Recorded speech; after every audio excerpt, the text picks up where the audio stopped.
right to work legislation. Hammond's a union town. There's a lot of people that work in unions and that are supported by unions. How does right to work right to work have an effect on Hammond? Well, it doesn't affect the city at all. Our unions are not covered because government's exempted. So it doesn't. What it does, Jim, is this is death by paper cuts. All right? Because what actually passed, I mean, it's really not going to have much of an effect for the next year or two. Okay, it really won't, because the unions are totally unified, right? I don't see, even though some of them have the option to opt out of mandatory union dues now, I don't see it happening for a year or two. I see these guys staying strong, staying together, and what this is all about now, it's we will remember in November.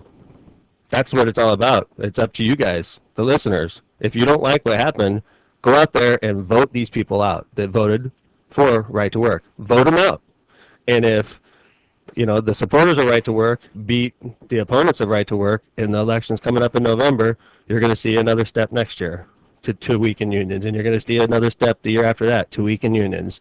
Governor Daniels said in the State of the State, what's the big deal? You guys still have the right to organize. The unions know what this is about, and we know what this is about. This is a first step, Jim. It's a first step. It's the first paper cut.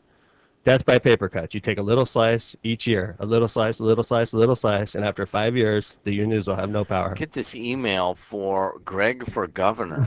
Okay, it says it's time to move beyond this divisive issue of right to work. Indiana needs a governor and a legislature that show up for work every day and works together with one focus, creating jobs, whether it's for a union or non-union workplace, because in the end, it doesn't matter if you're a union or not. If you get laid off, you're not bringing home a paycheck. A number of Democratic folks have pointed to this as a bit controversial by Mr. Gregg. What do you think? There's no doubt. It's controversial. There's absolutely no doubt. I thought there was a mistake when I read it, because I thought maybe this is what, Mike Pence was saying. I thought maybe this is what the Indiana Chamber of Commerce was saying. I could not believe that John Gregg would say that. It makes no sense to me.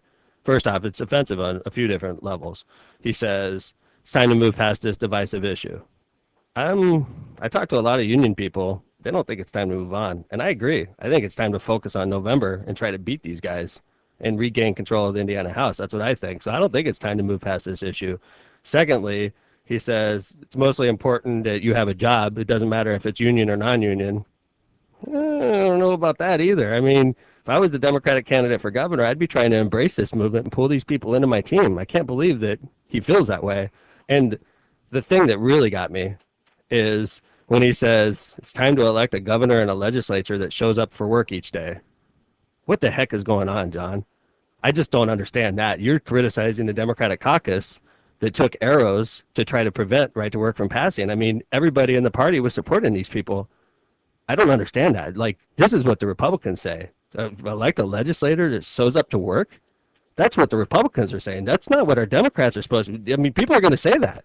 But why would it be our Democratic nominee for governor? I don't understand that at all. Now, I'm trying to think big here. I'm trying to say this guy made a huge mistake. And John Gregg didn't write this. It was one of his staffers. Okay? That staffer should be fired today. And you should hold that staffer up and say, this guy got fired because he put out a press release I didn't know anything about, and it was offensive to the Democratic Party. Because this press release that he let go was not smart at all. It was Politics 101, an F grade.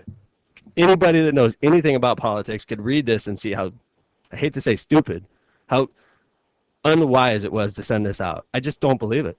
This is what the Republicans are going to say about our party. It should not be coming from the guy that we're going to support for governor. It doesn't make any sense to me.